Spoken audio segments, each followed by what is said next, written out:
Hi students. Okay, so yesterday you guys did a great job at looking at models and deciding whether or not fractions were equivalent, which remember is a fancy word for equal.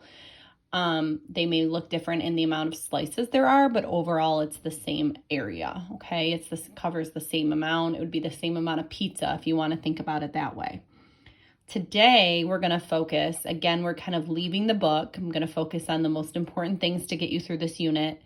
We're going to focus on how those models and can be used when just looking at the fractions themselves. So I'm going to start out with using models, and then we're going to go to the math component, okay?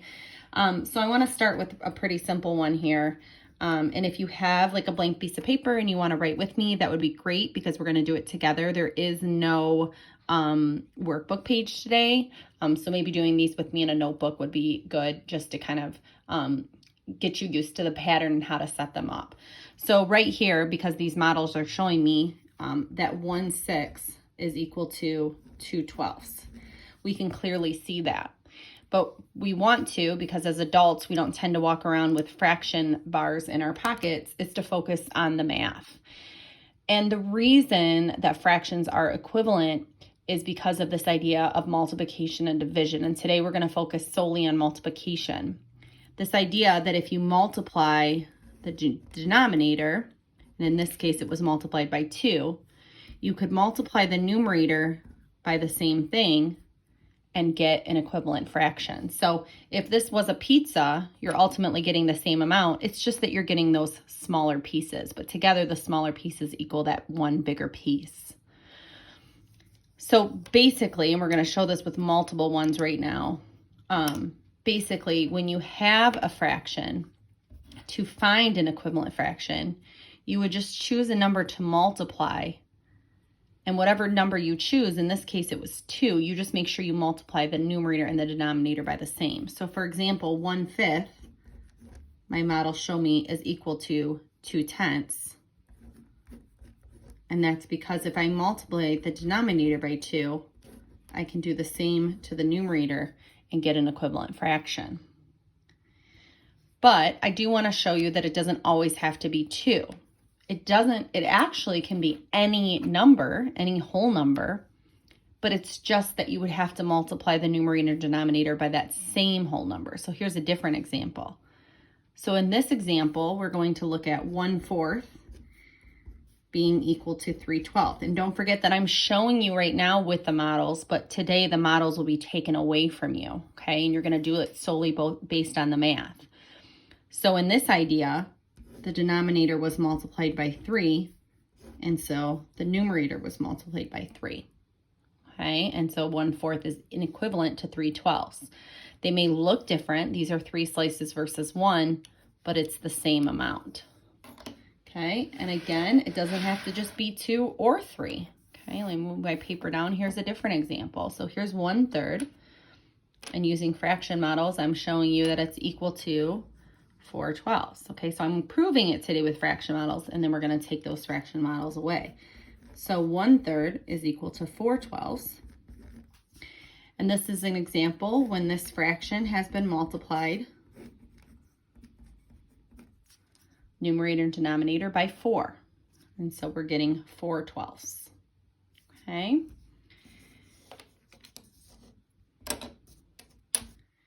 And one more example with models is me showing you that 1/2 using a fraction model is equal to 5/10.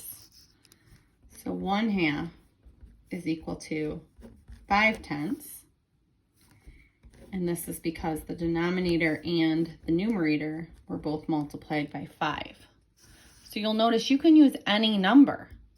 In fact, if I was given a fraction, let's say 1/7, because I don't have fraction pieces for that, and I wanted to find an equivalent fraction, the possibilities are endless. Because I just have to make sure that whatever number I multiply by, I do the same for both the numerator and denominator.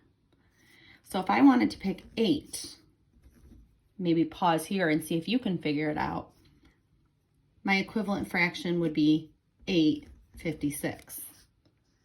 If I had 1/7 of a pizza or 8/56 of a pizza, it's the exact same amount. It's just that these smaller slices, when put together, would equal this. Now I could start with 1/7 again, and this time I could multiply by 6. And as long as I keep that number the same, then I find a different equivalent fraction would be 6/42. Okay? Now the division component would be working backwards, but today we want to focus solely on the multiplication. So what I'm going to do, since there's no workbook pages that kind of give you a really good understanding of this, is that I found one that's going to be very similar to the homework for you guys today. And I'm not going to do the whole page, but I thought it would be good just to give you some practice problems. So what it is it's going to, let me zoom in just a little bit for you guys here. It's going to give you everything except for one missing number. So the 2 that it gives you, so in this case, it gives you 2 denominators. Find the relationship between those. And what I mean by relationship is how many times was it multiplied by? Don't forget that today they will all be multiplication. So 8 was multiplied by 3 to get to 24. So to find an equivalent, you just have to do that same number. So 3 times 3 is 9. Now, because it's already given you the denominator, there's only one possible answer. If they were both blank, then there was endless possibilities. But because one was blank, then you had to make sure it matched with this. It has to be an equivalent fraction.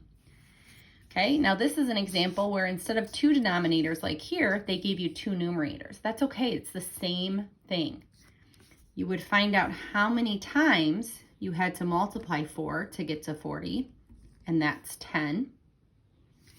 And so you would just do the same to the bottom, to the denominator, and you would get 80. So 4/8 is equal to 40/80. Okay? Now, if you're having trouble figuring out what this number is, this is where the division comes into play. You would say instead of 4 times blank equals 40, you could just do 40 divided by 4 and get that 10. Now, if you relied on a multiplication chart in 4th grade, then make sure that you use it, okay? Let's do a couple more together. So they were given, both denominators were given. So find the relationship, find what you would multiply to get to that. You would multiply by 7 to get to 63. So now just do the same thing to the numerator. And so that is 42. Again, if both of them were blank, then the possibilities are endless. But because only one is, there's only one possible answer. Okay, again, 2 numerators given, so find the relationship. 1 times 6 is 6. So now do the same to the denominator, and that is 60. So if you're having trouble, then arrows are a good way to go and go through these steps. But for a lot of you, this could just be mental math. Now in this case, 2 denominators are given. And so to find the relationship, it would be times 7. So now do the same to the top, and you would get 14. So 2/5 is equal to 14/35.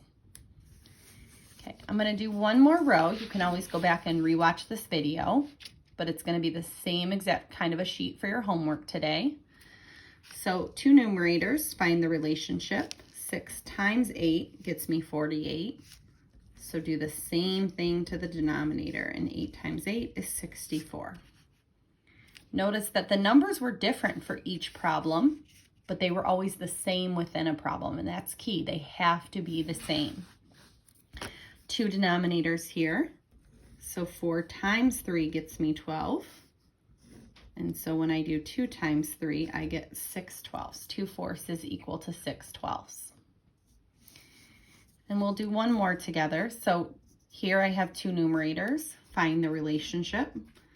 So 2 times 3 equals 6. Remember, you can always do division. 6 divided by 2 gets me 3. It's going to get that missing number of what I multiply by.